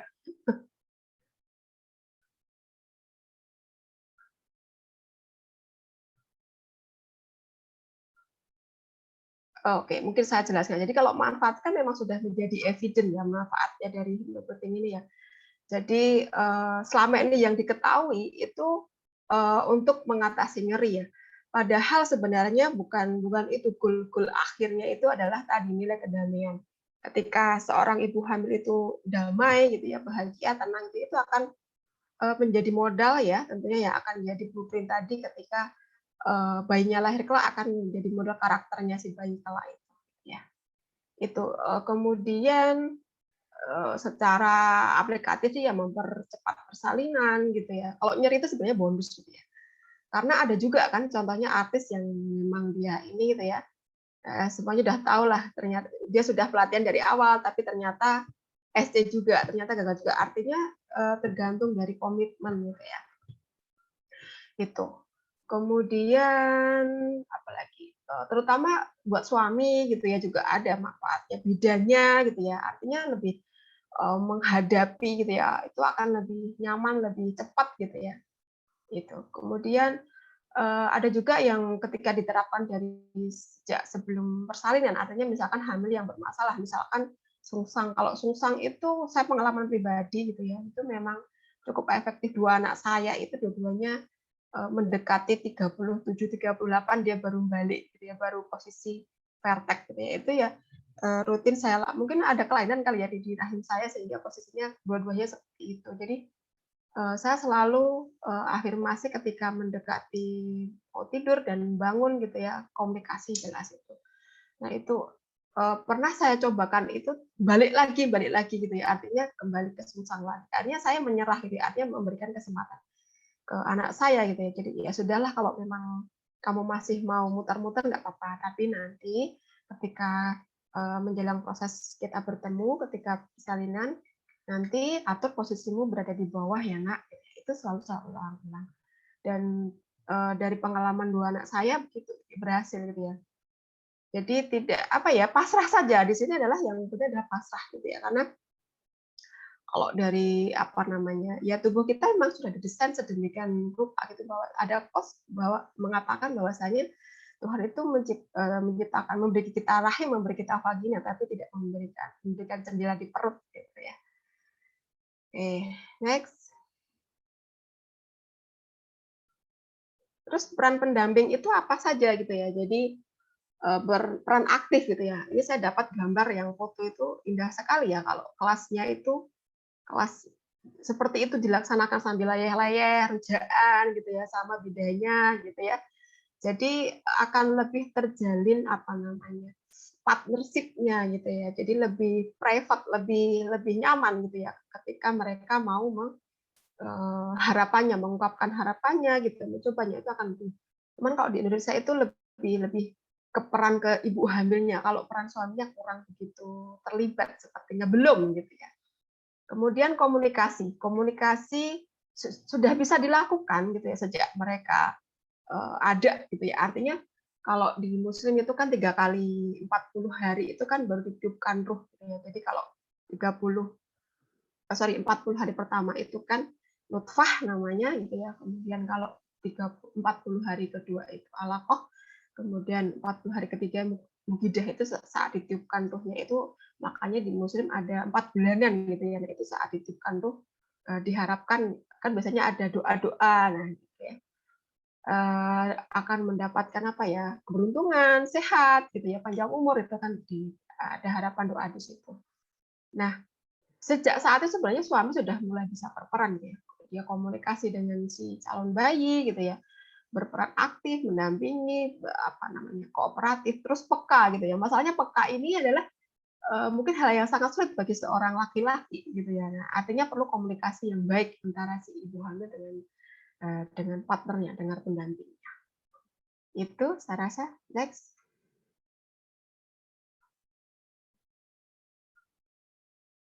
Oke. Terima kasih. Saya rasa itu slide dari saya, Mbak Lena dan para audien. Jika ada pertanyaan, saya kembalikan mungkin dulu ke moderator. Terima kasih. Selamat siang. Assalamualaikum warahmatullahi wabarakatuh. Baik, terima kasih kepada Ibu Ari Andriani Mkeb yang telah menyampaikan materinya dengan sangat luar biasa ya. Kita sampai paham betul-betul apa sih yang dimaksud dengan hypnobirthing. Baik, selanjutnya kita akan melangsungkan sesi tanya jawab. Berikut ini sudah ada beberapa pertanyaan dari peserta untuk narasumber pertama maupun narasumber yang kedua. Saya akan membacakan terlebih dahulu pertanyaan untuk Ibu Cynthia selaku narasumber pertama. Di sini ditanyakan bahwa apakah ada perbedaan gerakan untuk trimester 1, 2, dan 3 pada pelaksanaan prenatal gentle yoga? Kepada Ibu Cynthia dipersilakan untuk menjawab pertanyaan tersebut.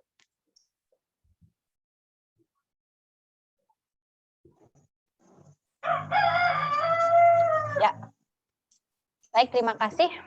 Pertanyaannya, apakah ada perbedaan gerakan yoga untuk trimester 1, 2, dan 3 ya? Ya, ada ya. Setiap trimester akan berbeda-beda gerakannya. Dan juga khususnya untuk trimester 3, seperti yang tadi sedikit saya contohkan, kalau misalnya seperti gerakan-gerakan pelvic rocking, gerakan-gerakan yang berjongkok seperti itu, pelvic rocking, kemudian main gym ball, itu biasa kita lakukan di trimester 3 ketika usia kehamilannya sudah memasuki 36 minggu ke atas. Karena apa? Jika dilakukan sebelum usia kehamilannya matang, sebelum aterem, ini akan mengakibatkan terjadinya kontraksi seperti itu. Jadi nanti mungkin kalau workshopnya nanti akan dijadikan satu apa gimana Mbak Lena? Ininya hari Minggunya untuk ibu hamilnya.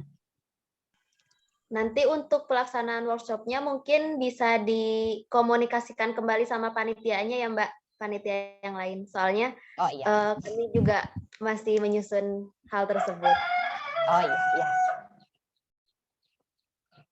Jadi kalau untuk trimester awal itu gerakannya yang sederhana, kita tidak melakukan gerakan yoga yang agak berat ya untuk trimester awal. Dan sebenarnya kapan sih kita bisa mulai untuk melakukan yoga? Melakukan yoga bisa sebenarnya di awal kehamilan sudah bisa, tapi rata-rata kita anjurkan untuk mengikuti kelas yoga di usia kehamilan 20 minggu. Asumsi di trimester kedua ya, asumsinya karena untuk di trimester 1 itu biasanya banyak terdapat ketidaknyamanan dalam kehamilan, seperti masih sering mual muntah nih, maka itu akan mengganggu juga. Kemudian untuk memastikan kehamilannya sudah kuat atau belum, seringkali kalau trimester 1 kalau rahimnya tidak kuat gitu ya, bisa mengakibatkan terjadinya flek, terjadinya keguguran seperti itu. Jadi kita sarankan untuk memulai di trimester 2 usia 20 minggu ke atas. Trimester 1 boleh asalkan kondisi ibu dan janinnya benar-benar dalam kondisi sehat. Seperti itu Mbak Lena. Baik, terima kasih Semoga kepada terjawab Ibu ya. Ya, sudah menjawab pertanyaan dari peserta yang telah saya sampaikan sebelumnya. Jadi memang ada perbedaan ya antara gerakan trimester 1, 2, dan 3 disesuaikan dengan kondisinya. Dan untuk prenatal yoga ini dianjurkan untuk dilaksanakan dari trimester 2 dan trimester 3. Karena untuk trimester pertama ada beberapa kondisi yang tidak memungkinkan dilaksanakannya prenatal gentle yoga. Baik, untuk pertanyaan selanjutnya adalah pertanyaan untuk narasumber yang kedua. Ini ditujukan kepada Ibu Ari. Bu, apakah kunci keberhasilan dari hypnobirthing itu? Mungkin bisa dijelaskan lebih detail lagi tips-tipsnya agar hypnobirthingnya bisa berhasil diterapkan pada ibu hamil yang menuju proses persalinan. Kepada Ibu Ari dipersilakan untuk menjawab pertanyaan tersebut.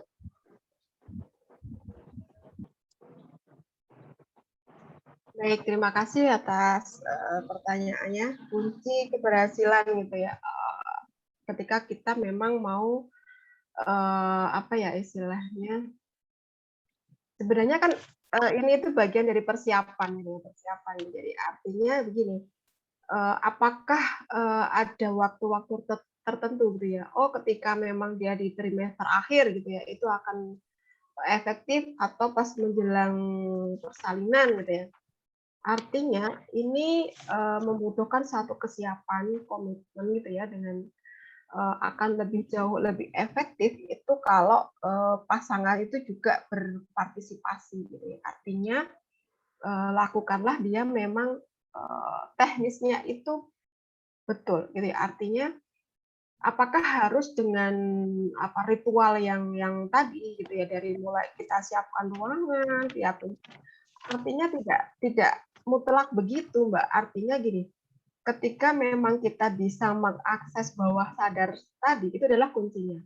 Misalkan ketika kita ketika muslim gitu ya, habis sholat subuh gitu ya, kemudian kita sangat rileks setelah sholat gitu ya, kemudian kita masukkan afirmasi, itu juga sudah bisa gitu ya. Artinya, tapi akan lebih ini lagi menjalin semacam bonding gitu ya, baik itu dengan suami, dengan calon ayah, dengan calon bayinya, itu lebih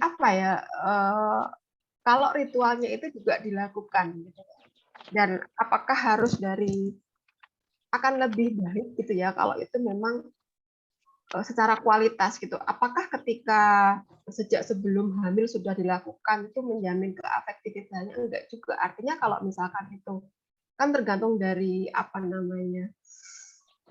beban kerja juga gitu ya. Misalkan dia seorang ibu bekerja gitu ya, waktu dan sebagainya. Sehingga lebih cenderung ke kualitasnya itu. Jadi misalkan ketika dia sudah melakukan privat gitu ya, atau pelatihan pasangan gitu ya dengan bidan ataupun praktisi gitu ya. Kemudian dia sudah membuat langkah-langkahnya sudah paham, dia sudah membuat afirmasi sendiri. Nah, tinggal diterapkan gitu ya di situ. Jadi nanti itu akan menemukan semacam titik di mana dia itu enjoy gitu ya, menikmati gitu ya. Ketika istilahnya dalam itu tuh levitasi gitu ya. Keadaan yang dia itu larut di situ gitu ya, sangat merasa nyaman di situ gitu ya. Sampai kadang lupa ini sudah jam berapa ternyata karena relaksasi tadi. Nah, itu sudah masuk, sudah efektif. Jadi kita kan hanya bisa ikhtiar, masalah seberapa keberhasilannya itu ya bukan urusan kita gitu ya. Artinya begitu. Tapi ada juga yang memang dia itu sudah dari awal gitu ya. Tapi saya tidak tahu kenapa gitu ya, kok ternyata nggak berhasil juga, masih merasa nyeri juga gitu ya.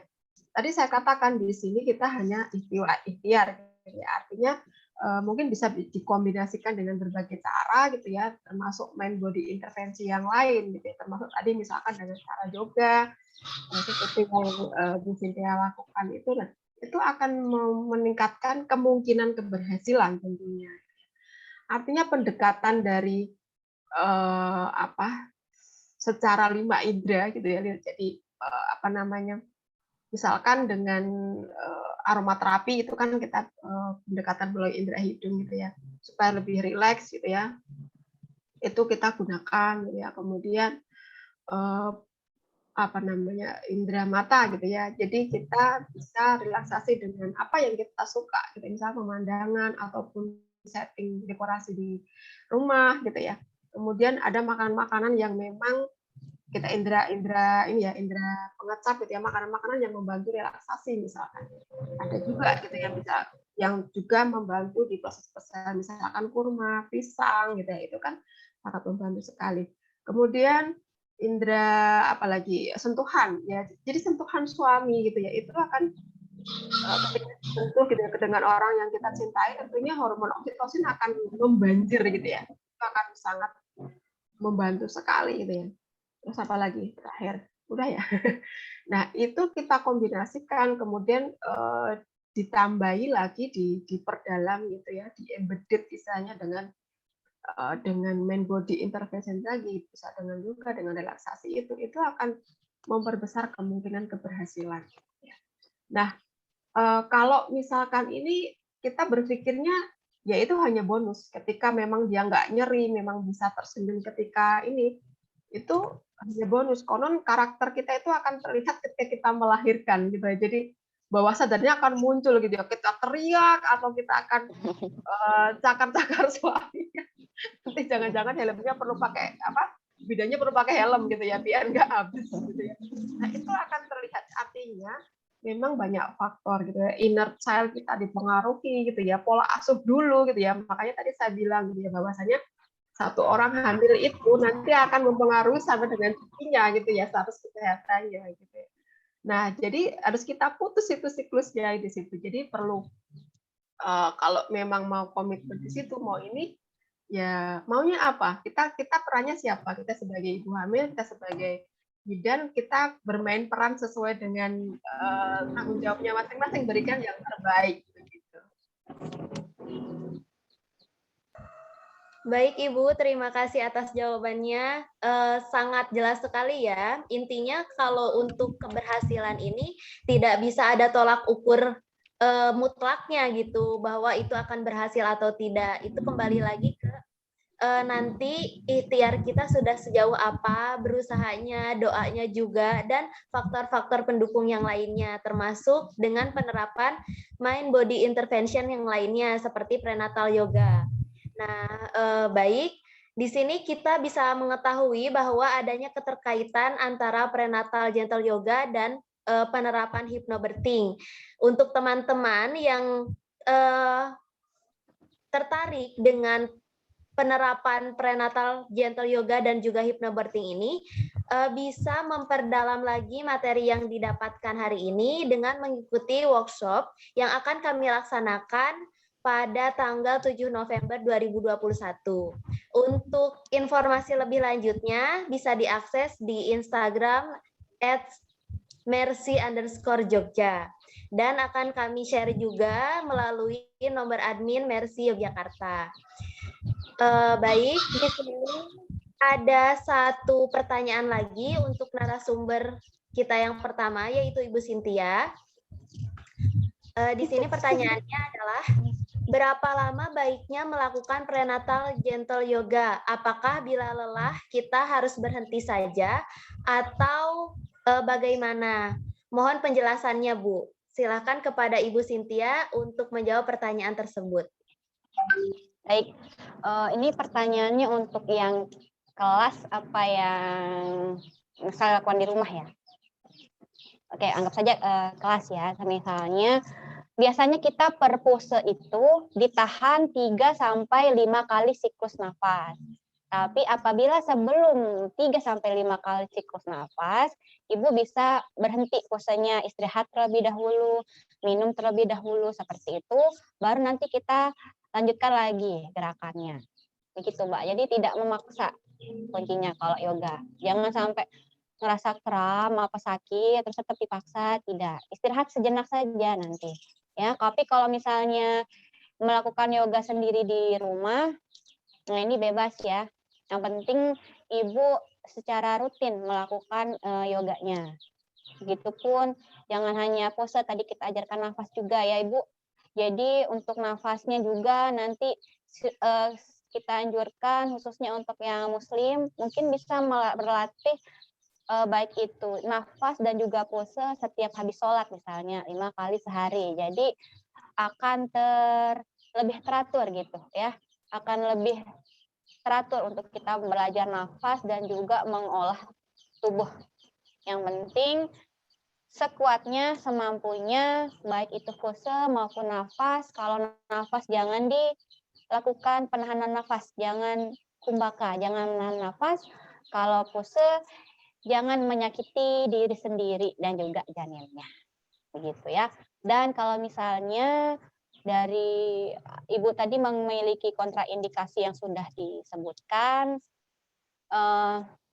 silahkan konsultasi ke dokter. Semisalnya pengen sekali melakukan yoga, tapi apabila providernya tidak mengizinkan untuk melakukan yoga, maka jangan dilakukan. Jangan menyakiti diri sendiri dan juga janinnya. Seperti itu. Gitu Mbak Lena. Baik Ibu, terima kasih atas jawabannya. Intinya jangan sampai kita menyakiti bayi maupun diri kita sendiri sebagai ibu yang melaksanakan prenatal gentle yoga. Kalau misalnya capek tadi istirahat dulu, asalkan jangan sampai kita ketika melaksanakan prenatal gentle yoga itu ada menahan napas kayak gitu. Nah, untuk lebih jelasnya memang disarankan kepada para hadirin sekalian untuk mengikuti workshop kami pada tanggal 7 November 2021 yang akan dilaksanakan bersama Mercy Yogyakarta tentunya. Nah, alhamdulillah kita sudah sampai di penghujung acara, di mana materi-materi sudah disampaikan, juga sesi tanya jawab juga sudah dilaksanakan. Ini adalah saatnya bagi kita untuk mempersilahkan kepada narasumber kita memberikan closing statement atau kalimat penutup di akhir acara kita kali ini. Baik, yang pertama dari Ibu Cynthia dulu, mungkin bisa disampaikan closing statement-nya, Bu. Silahkan. Ya, baik. Terima kasih Mbak Lena. Closing statement dari saya. Semua ibu bisa mendapatkan pengalaman hamil dan melahirkan yang nyaman, aman, sesuai dengan keinginannya yang minim trauma seperti itu. Tapi dengan syarat harus dipersiapkan sejak dini, yaitu sejak hamil. Tidak bisa untuk mendapatkan pengalaman seperti itu ujuk-ujuk di proses persalinan sudah ada pembukaan, baru nih melakukan gerakan yoga atau melakukan relaksasi hipno, tidak bisa. Jadi harus dipersiapkan sejak dini. Dan seperti kata Bu Ari, untuk keberhasilan hipno juga harus ada kombinasi ya, harus ada kombinasi mulai dari tadi ya, relaksasinya, dari hipnonya, dari mindfulness-nya, kemudian diimbangi juga dengan olah tubuh untuk mempersiapkan fisik, mental, dan juga spiritual. Plus adanya dukungan dari suami. Peran pendamping tadi Bu ya sangat penting sekali, yang mana memang di lahan pun Ibu di lapangan masih sangat jarang itu ya. Kalaupun untuk kelas ibu hamil pun masih jarang sekali untuk mengelibatkan peran suami.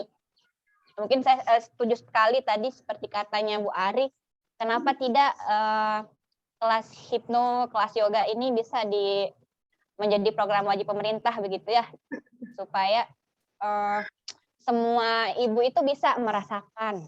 Tapi pada kenyataannya di lahan, khususnya saya yang bekerja di instansi pemerintahan, ini memang banyak sekali yang harus dipersiapkan, khususnya dari tenaga kesehatannya. Ternyata banyak sekali Bu, khususnya di tempat saya masih sebagian besar masih belum belum paham dengan kebidanan komplementer. Jadi masih yang saya masuk sana dulu menyodorkan ini Bu, kalian saya sertifikat saya komplementer, tapi katanya oh maaf kalau di puskesmas saat ini hanya ada ya pelayanan seperti biasanya. Jadi sampai sekarang pun di puskesmas saya belum tersentuh dengan yoga, hipno kayak gitu Bu. Jadi memang kalaupun kita mau menerapkan harus ada apa ya Bu ya, kerjasama antar tenaga kesehatan juga. Kalau sendiri pun agak susah seperti itu. Pemahaman kita juga kalau tidak sama susah juga diterapkan. Ya semoga harapan kita ya Bu ya, semoga beberapa tahun ke depan lah ya, komplementer ini semakin dikenal baik itu oleh ibu-ibu hamil maupun juga kita sebagai tenaga kesehatan. Gitu. Baik, terima kasih Ibu atas closing statement-nya. Selanjutnya dipersilakan kepada Ibu Ari untuk menyampaikan closing statement-nya juga. Saya mungkin nggak banyak ya, tapi nggak tahu juga gitu ya. Jadi begini saja kalau saya itu, kita kan sama-sama perempuan gitu ya. Siapa yang akan memperdulikan lagi gitu ya? Kalau nggak sama-sama perempuan gitu ya. Yakinlah bahwa kita itu ya berharga gitu ya. Jadi kita harus bergandengan tangan, kita mainkan sesuai dengan peran kita masing-masing. Kita semua adalah penting gitu ya. Kita semua itu dalam apa namanya? Koridor yang masing-masing kita lakukan gitu ya. Kita berperan sebagai kita perempuan masa reproduksi ya, berdayakanlah gitu ya, sesuai dengan yang terbaik tentunya gitu ya. Berdayakan, pengetahuan itu adalah kunci gitu ya. Hubungi ataupun cari tahu ataupun ke mungkin bidan yang Anda percaya gitu ya. Kalaupun Anda mahasiswa ataupun bidan gitu ya, ayo kita sama-sama ya. Siapa lagi ya yang akan peduli tadi kalau bukan kita gitu ya. Ya ayo kita bergandengan tangan untuk satu ya, sampai kapanpun perempuan itu adalah ibu dari semua manusia gitu. Jadi di tangan kita lah, di pundak kita, di hati kita, di tangan kita, itu akan menjadi suatu yang indah, suatu harapan yang tadi, if you want to change the world, begin from pregnant woman tadi. Baik, terima kasih kepada Ibu Ari juga telah menyampaikan closing statement-nya. Di sini kita bisa memahami bahwa seperti yang Ibu Cynthia sampaikan, bahwa semua ibu bisa mendapatkan pengalaman hamil dan melahirkan yang aman dan nyaman, dengan syarat harus dipersiapkan secara dini pada saat kehamilan, dan juga memaksimalkan peran pendamping, terutama suami sebagai peran pendamping yang utama bagi ibu. Kemudian dari Ibu Ari juga kita bisa memahami bahwa kita sesama perempuan harus mampu meyakinkan bahwa kita sama-sama berharga, saling peduli dan bergandengan tangan, juga meyakini bahwa perempuan sampai kapanpun pada hakikatnya adalah ibu bagi dunia. Nah, baik, kita sudah sampai di penghujung acara. Saya ingin mengingatkan kepada para peserta untuk mengisi form daftar hadir yang telah kami share di room chat yang ada di Zoom ini. Terima kasih kepada Ibu Cynthia maupun Ibu Ari yang telah mendampingi keberlangsungan acara webinar Amnion series 3 ini sampai akhir dengan hikmat dan tentunya sangat berharga. Pengalaman kali ini, materi-materi yang didapatkan kali ini tentu sangat penting bagi kami selaku yang mendapatkan istilahnya pesan-pesan yang luar biasa dari Ibu Cynthia maupun Ibu Ari. Mohon maaf dari panitia jika banyak kekurangan dan terdapat kekeliruan dalam pelaksanaan webinar series 3 ini, dan juga terima kasih kepada seluruh peserta yang sudah hadir dalam webinar kita kali ini. Baik, mari kita ucapkan hamdalah bersama-sama. Alhamdulillahirabbil alamin, pelaksanaan webinar Amnion series 3 telah selesai dilaksanakan. Saya selaku moderator mengucapkan terima kasih dan sampai jumpa di workshop kita 7 November 2021. Wassalamualaikum warahmatullahi wabarakatuh. Waalaikumsalam.